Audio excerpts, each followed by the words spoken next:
Job chapter 40.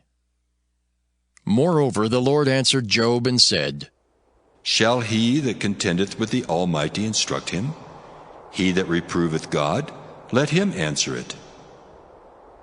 Then Job answered the Lord and said, Behold, I am vile. What shall I answer thee? I will lay mine hand upon my mouth.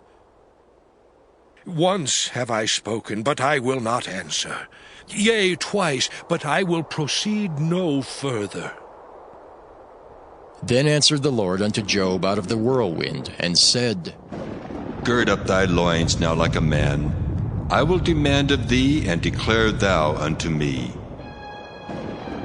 Wilt thou also disannul my judgment?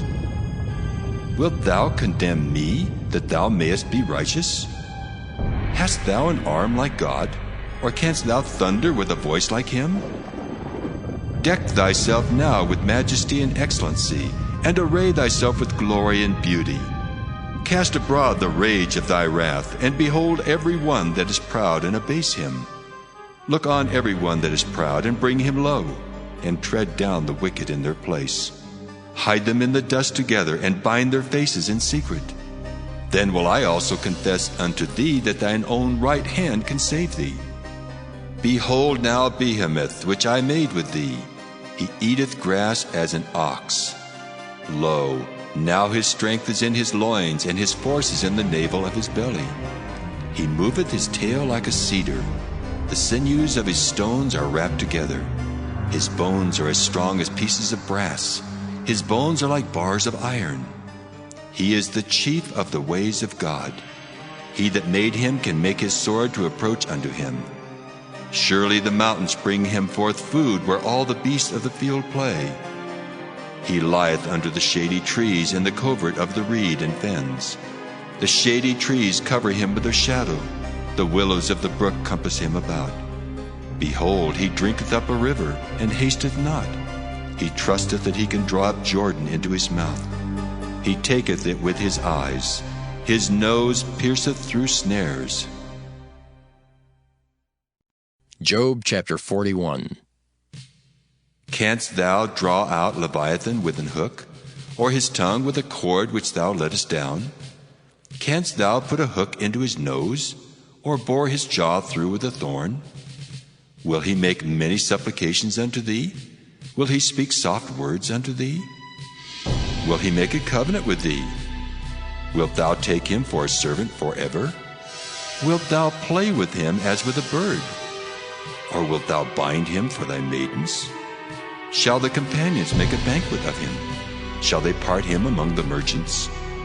Canst thou fill his skin with barbed irons, or his head with fish spears? Lay thine hand upon him, remember the battle, do no more. Behold, the hope of him is in vain. Shall not one be cast down even at the sight of him? None is so fierce that dare stir him up. Who then is able to stand before me? Who hath prevented me that I should repay him? Whatsoever is under the whole heaven is mine. I will not conceal his parts, nor his power, nor his comely proportion. Who can discover the face of his garment, or who can come to him with his double bridle? Who can open the doors of his face? His teeth are terrible round about. His scales are his pride, shut up together as with a close seal. One is so near to another that no air can come between them. They are joined one to another, they stick together that they cannot be sundered. By his neesings a light doth shine, and his eyes are like the eyelids of the morning. Out of his mouth go burning lamps, and sparks of fire leap out. Out of his nostrils goeth smoke, as out of a seething pot or cauldron. His breath kindleth coals, and a flame goeth out of his mouth. In his neck remaineth strength, and sorrow is turned into joy before him. The flakes of his flesh are joined together. They are firm in themselves, they cannot be moved. His heart is as firm as a stone, yea, as hard as a piece of the nether millstone. When he raiseth up himself, the mighty are afraid. By reason of breakings they purify themselves. The sword of him that layeth at him cannot hold, the spear, the dart, nor the habergeon. He esteemeth iron as straw, and brass as rotten wood. The arrow cannot make him flee. Sling stones are turned with him into stubble. Darts are counted as stubble. He laugheth at the shaking of a spear. Sharp stones are under him. He spreadeth sharp-pointed things upon the mire. He maketh the deep to boil like a pot. He maketh the sea like a pot of ointment. He maketh a path to shine after him. One would think the deep to be hoary. Upon earth there is not his like, who is made without fear. He beholdeth all high things. He is a king over all the children of pride. Job chapter 42. Then Job answered the Lord and said, I know that thou canst do everything, and that no thought can be withholden from thee. Who is he that hideth counsel without knowledge? Therefore have I uttered that I understood not, things too wonderful for me which I knew not. Hear, I beseech thee, and I will speak. I will demand of thee, and declare thou unto me. I have heard of thee by the hearing of the ear, but now mine eye seeth thee. Wherefore I abhor myself, and repent in dust and ashes. And it was so, that after the Lord had spoken these words unto Job, the Lord said to Eliphaz the Temanite, My wrath is kindled against thee and against thy 2 friends. For ye have not spoken of me the thing that is right, as my servant Job hath.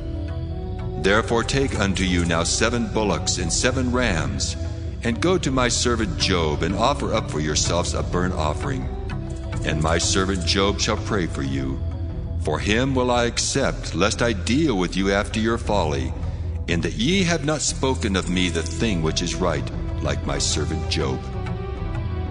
So Eliphaz the Temanite, and Bildad the Shuhite, and Zophar the Naamathite went and did according as the Lord commanded them. The Lord also accepted Job, and the Lord turned the captivity of Job when he prayed for his friends. Also the Lord gave Job twice as much as he had before. Then came there unto him all his brethren, and all his sisters, and all they that had been of his acquaintance before, and did eat bread with him in his house. And they bemoaned him and comforted him over all the evil that the Lord had brought upon him. Every man also gave him a piece of money, and every one an earring of gold. So the Lord blessed the latter end of Job more than his beginning, for he had 14,000 sheep, and 6,000 camels, and 1,000 yoke of oxen, and 1,000 she-asses. He had also 7 sons and 3 daughters, and he called the name of the first Jemimah, and the name of the second Keziah, and the name of the third Karen-Happuch. And in all the land were no women found so fair as the daughters of Job. And their father gave them inheritance among their brethren. After this lived Job 140 years, and saw his sons and his sons' sons, even 4 generations. So Job died, being old and full of days.